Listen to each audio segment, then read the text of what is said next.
we're going to take a look at the bases of power.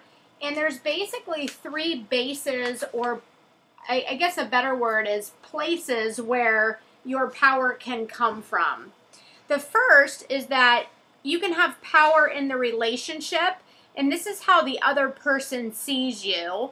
So the first type of power that you could have is referent power, and that means other people want to be like you or be identified with you. You'll see this in mentor relationships where the person that's being mentored wants to be like the mentor. They want to share in similar characteristics, or they just want to be known as being mentored by them, the mentee, I guess you'd call them, because that mentor has certain power. They're a likable person. Also, older siblings may have referent power. We want to be like them. We desire to have their same characteristics, so they have power over us. The next is legitimate power, and that means you have a position that gives you influence. So the president of a company, the CEO, a parent. You have legitimate power. Teachers have legitimate power. Not so much in the United States, but in other cultures, they have absolute power, and it's rarely challenged.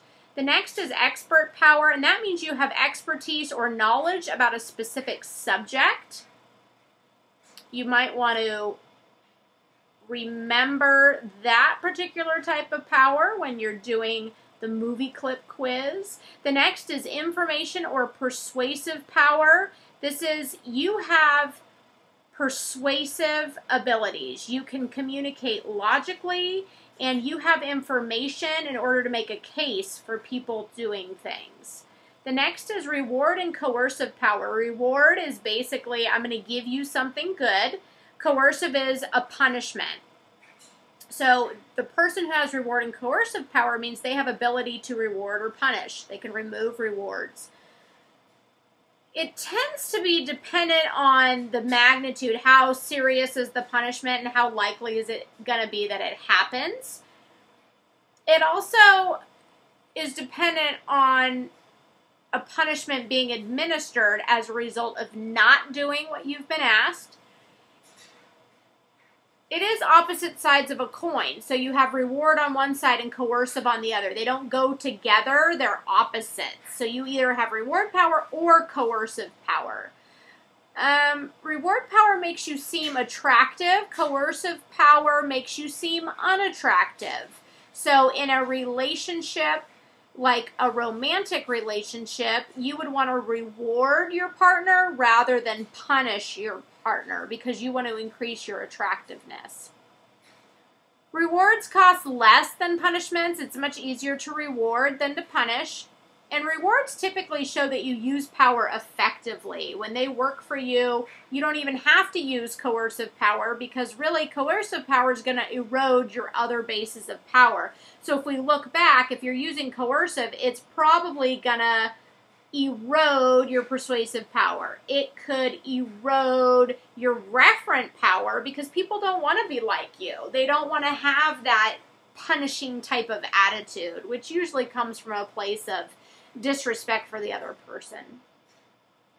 The next type of power that you can have or you can demonstrate, and this is again a base of power, where the power is coming from, and it's built around your credibility. And your credibility is how others regard you or feel you're believable, how they perceive that you're worthy to follow. So there's three areas there. The first is confidence, that you have knowledge. This is similar to expert and information power. It gives you a certain level of believability. People believe in the tasks you can do, and they believe in your information. They think that you're competent. The next one is character, that you are honest and trustworthy. You're somebody who can be respected because of the type of person you are. Last is charisma, and this is just your personality, that you're friendly, you're pleasant, and you're dynamic. You're interesting to be around. People like to listen to you tell stories or talk to them or have a conversation with because you're just engaging. You can do many things to enhance your credibility, and that means express that you are an expert. Express your expertise. Stress that you're fair. Express concern for others. Stress concern for your values. Show people what kind of person you are. demonstrate a positive outlook and be enthusiastic. Both of those last two recommendations, to demonstrate a positive outlook and be enthusiastic, those could be specific things that could help you at work, especially demonstrating a positive outlook. So if you feel powerless in your workplace, you may want to change your outlook. There's a great book out that I would recommend. It's called I think I've forgotten it altogether. It's called The Happiness Advantage, and I can't remember. I think it's Shawn Achor, Achor. So you may want to look that up if you struggle with having a positive outlook. The Happiness Advantage is a really good book to kind of change your thinking, so you might want to look at that. Next is power in the message, and there's general verbal strategies that you can use to increase your power when you're delivering a message. The first is a direct request, and that means that when you need something, you make a very direct request. So please call for reservations for dinner. Can you get me a cup of coffee? They're very direct and they're clear, and that makes it easy for the person to comply because they know what you want. The next is bargaining. That means I'll clean up if you cook. If you let me choose the restaurant this weekend, I'll let you choose it next weekend. So you're bargaining, but also promising future things will happen. Ingratiation, that means you're sucking up to somebody. You're giving them a compliment, and then you're hoping that they'll do something for you. So, but you write so well, you should really edit my paper for me, or you're such a great cook. I don't really want to cook. You're so good. You do it. And then manipulation is you make the other person feel guilty or jealous, and so they give you what you want.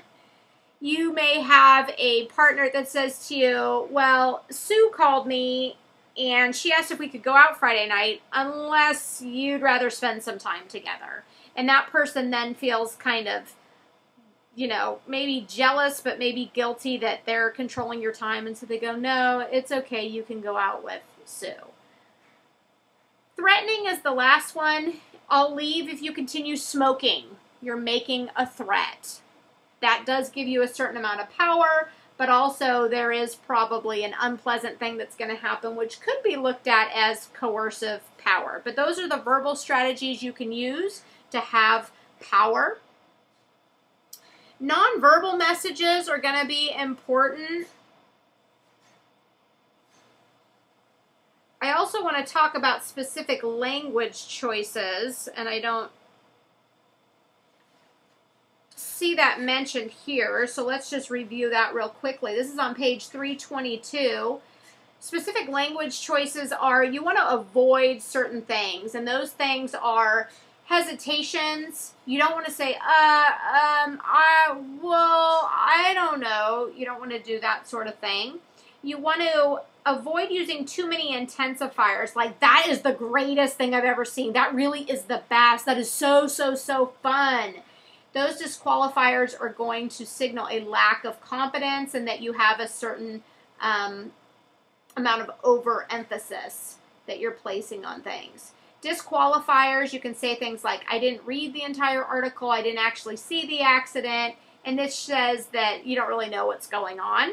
Tag questions, that was a great movie, wasn't it? Asking somebody, don't you think this dress looks nice? You're putting those last kind of end little questions on there to get somebody to comply with you. It makes you seem like you're not confident in your thoughts and your ideas. Self-critical statements, I'm not very good at this. I don't really know how to do this. I'm kind of an idiot. I kind of fail every time I do that. Any type of self-critical statements are going to lose you power.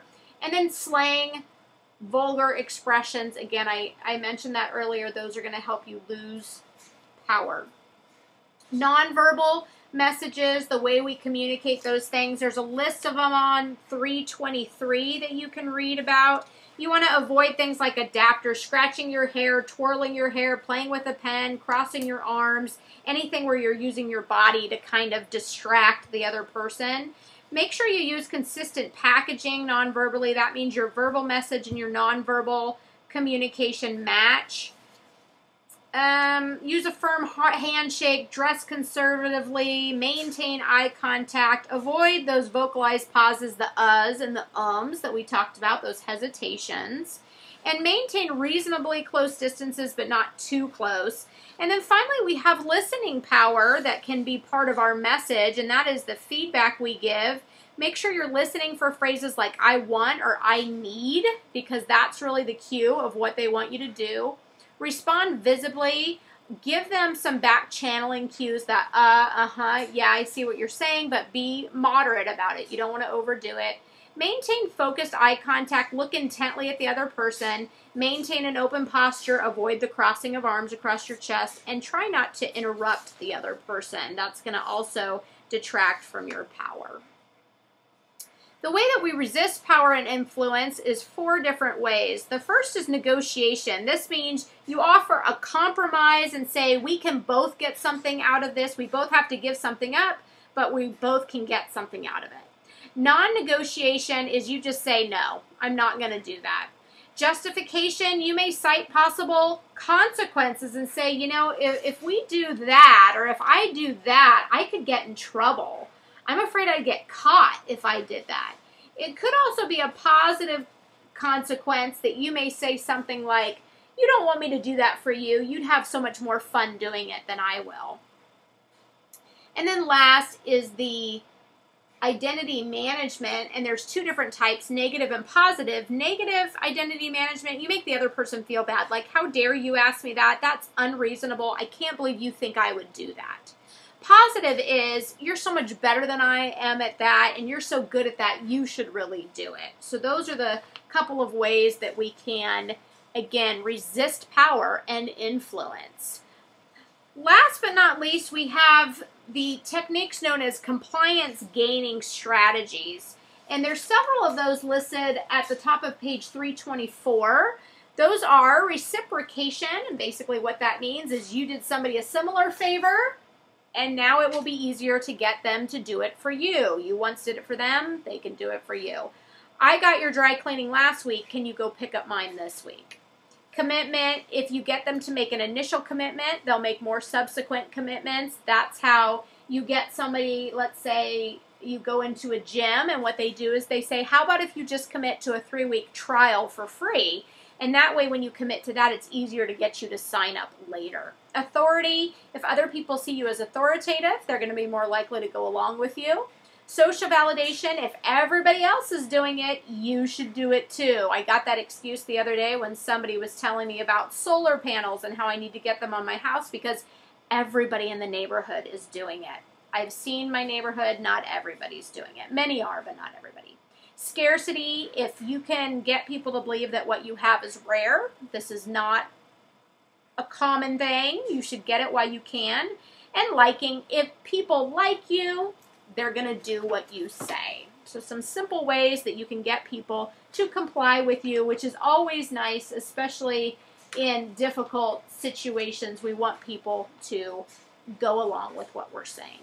That's it for the second section of Chapter 12. I'll be back with the misuses of power and influence.